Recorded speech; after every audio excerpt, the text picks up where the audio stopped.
So I went for a walk one day and I didn't know where I was going or where I might come across, but I ended up at the library. And at the library, on the bulletin board that sat at the base of the stairs before you went up to the main level, there was a flyer that said Native American Teachings, Spirit Travel, Drum Circle, and it was hosted by the Red Cedar Circle.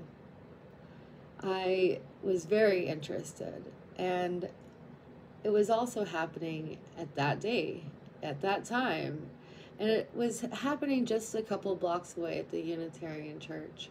There was a phone number there, so I decided I should call it and see if I was too late, if I had missed it, and they let me know that they were expecting me.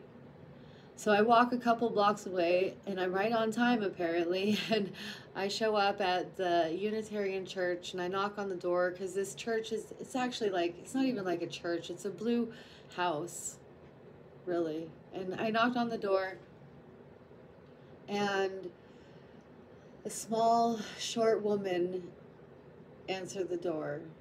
She had a black shirt that had stars on it and a wolf howling at the moon.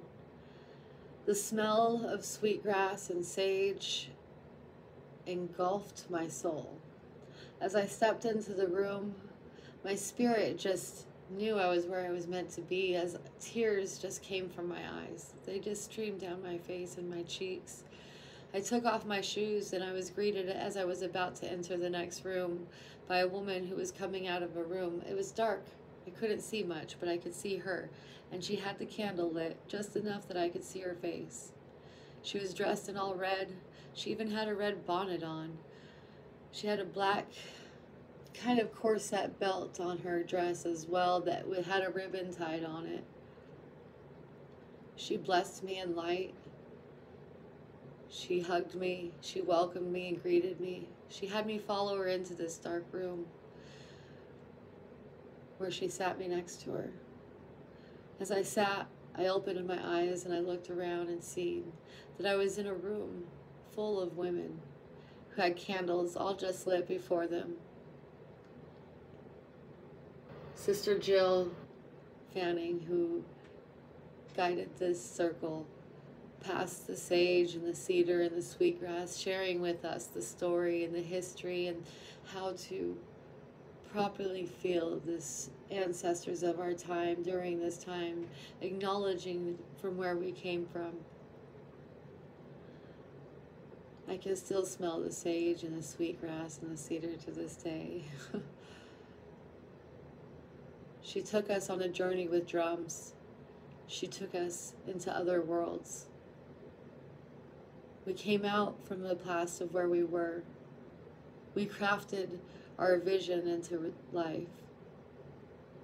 It was this moment that she taught us how to travel in spirit, how to listen and interpret the messages that come.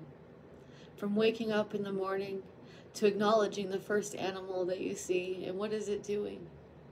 To be still, to write without using words, to be silent,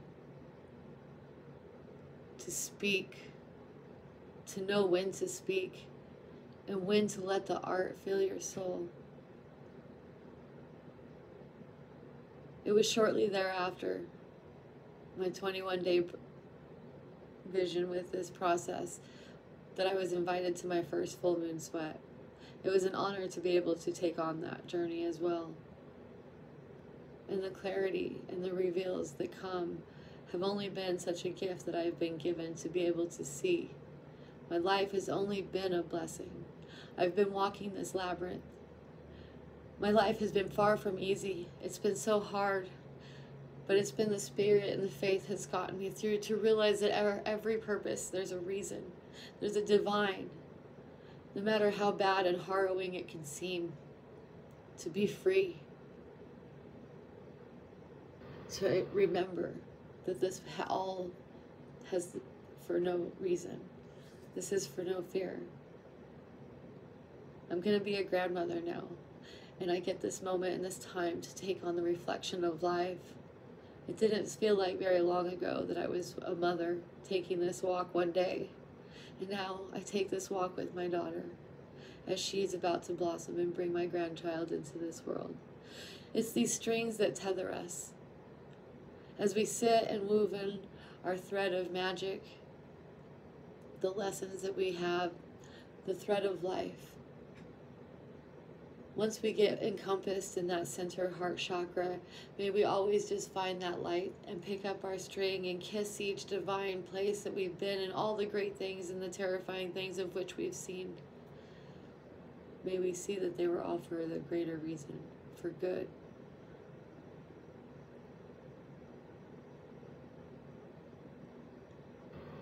I've had the chance to sit and heal on a mountain, to live in paradise, to endure.